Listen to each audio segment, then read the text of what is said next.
here with me, BRIE. This podcast is going to be a little bit different than what I normally do. Um, this is, Dear Little Endo Warrior, kind of a letter.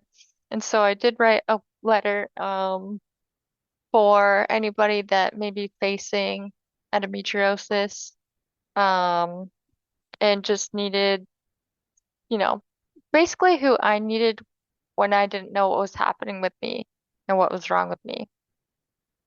Um, Before I start, this is endometriosis awareness, and basically endometriosis is a disease in which tissue similar to the lining of the uterus grows outside the uterus. It can cause pain, and make it harder for people to get pregnant. Um, you can have pain in sex, diarrhea. IBS is connected to endometriosis. So you may kind of put the two together and be like, wait, what? So endo, basically I wanted to write this letter for anyone that's going through what I did. So here we go. Dear Little Endo Warrior, I hope this finds you in a moment of peace amidst the storm of pain and confusion that often accompanies our journey with endometriosis. As I share my story with you, I want you to know that you are not alone and your struggles are valid, even when it feels like the world doesn't understand. I understand the frustration and loneliness that come with feeling unseen and misunderstood by medical professionals. For years, I battled with various health issues from anxiety and PMDD to acid reflux and IBS, all while grappling with irregular and excruciating periods. Like you, I endured deliberating,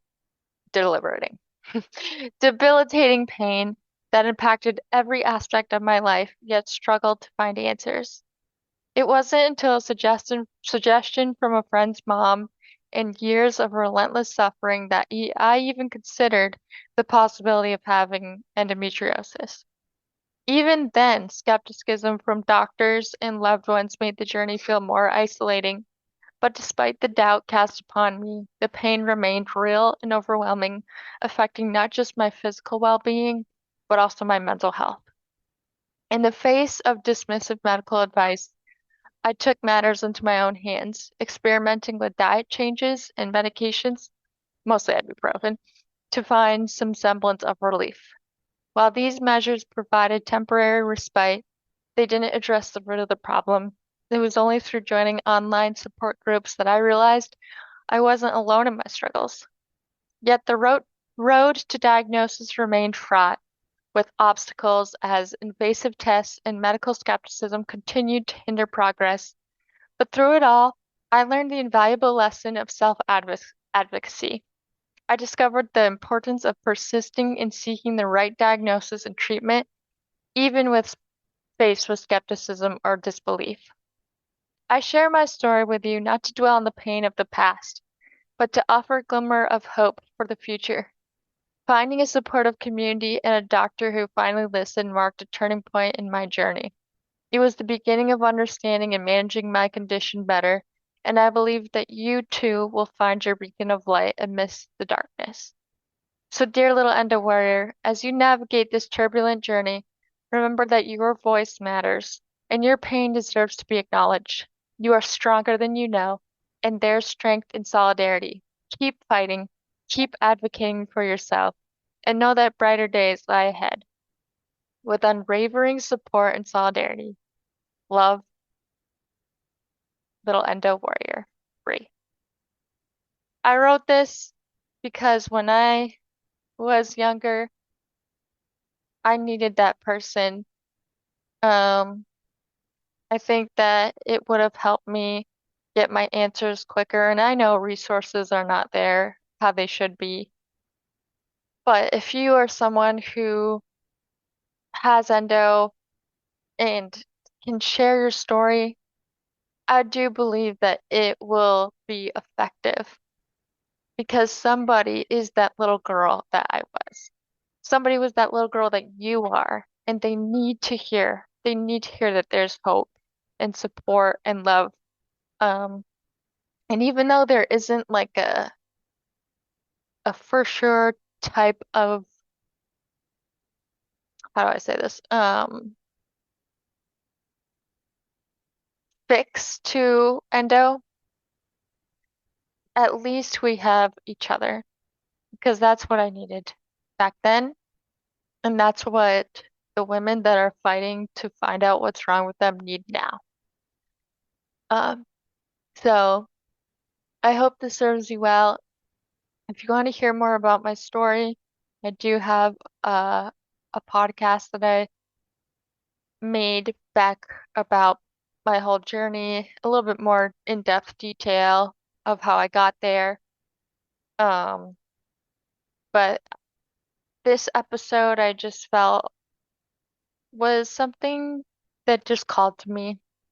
So if you know of anyone that may have endo, send them this way to here or online, or really just that's the best way to help and support a loved one. Another way to support a loved one that may have endo is to just listen. One of the biggest things that helped me out was my support system. When they listened, they may have not understood what I was going through, but they listened to me and they gave me grace.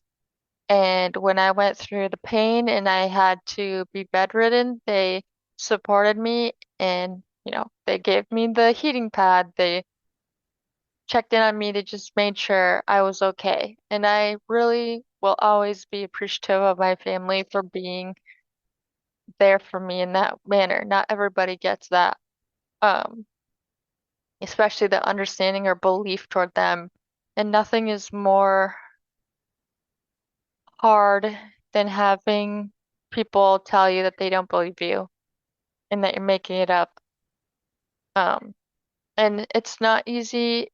It affects your relationships, not just with your family, but friends. It's hard to go out with your friends. It affects your work life. With work, I lost all my sick days to endo, to a flare up. It also affects your relationships. I talked about pain with sex being one of the symptoms. That does affect a relationship, especially if you're intimately involved. Um, Not everybody's going to be understanding. I was lucky, I feel personally, to have a man like my husband because he's always been understanding and loving and supportive. And when I go through um, you know, my flare up, he just supports me and loves me. But that doesn't always happen. I've seen many people be gaslit by their partners.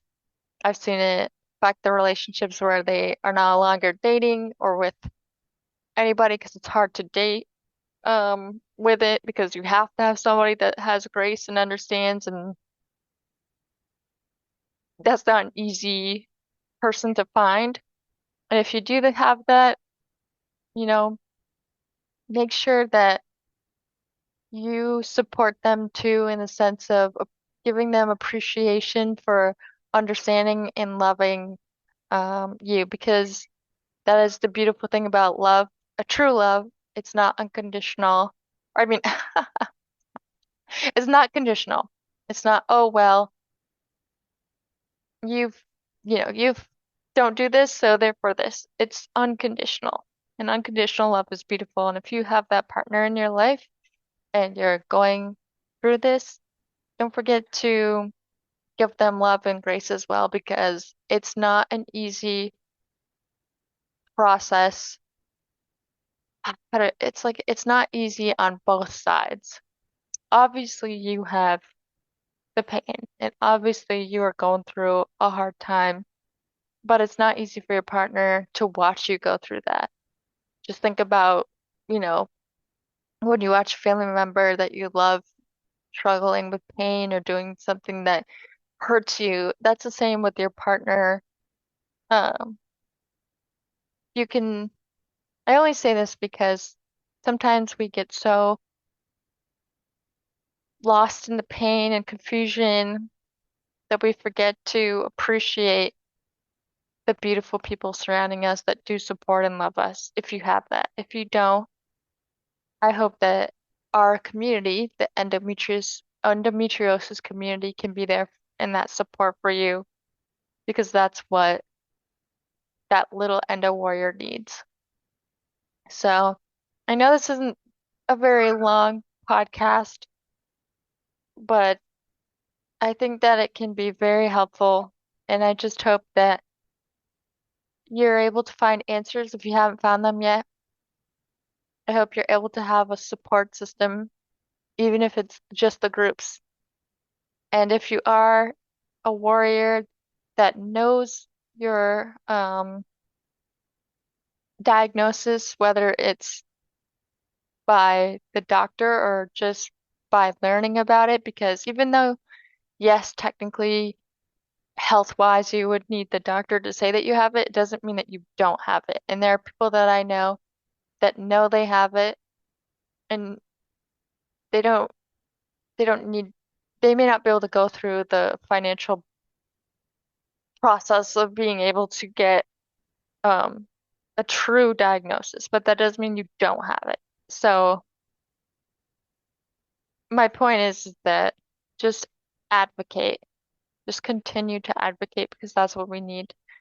We need more awareness, we need more action, we need more support, and there are going to be people that cannot afford to do this, but that do have it, and we need to be understanding and loving with that group as well. Because I've noticed in the endo community, sometimes people think, oh, well, you have to be with a doctor, you have to have this done.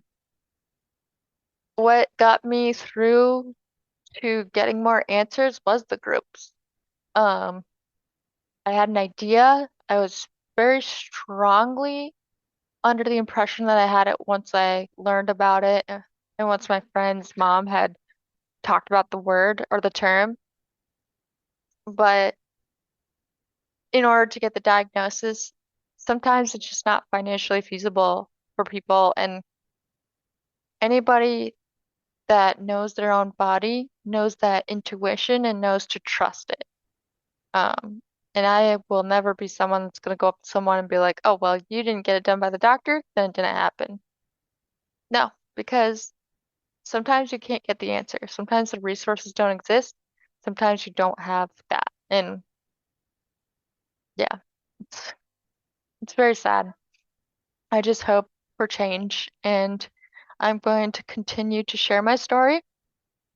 Even if you've heard it multiple times, I'm going to continue to share, because it's important to keep getting it out there, because maybe there's somebody out there hearing it for the very first time that can relate and is like, oh my goodness, I feel the same way.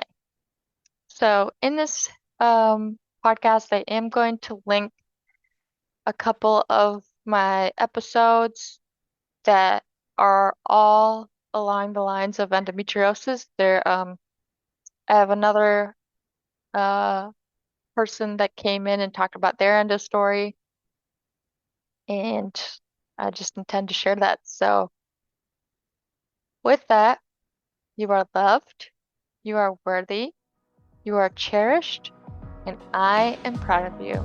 Till next time on the BRIE Pod. Bye.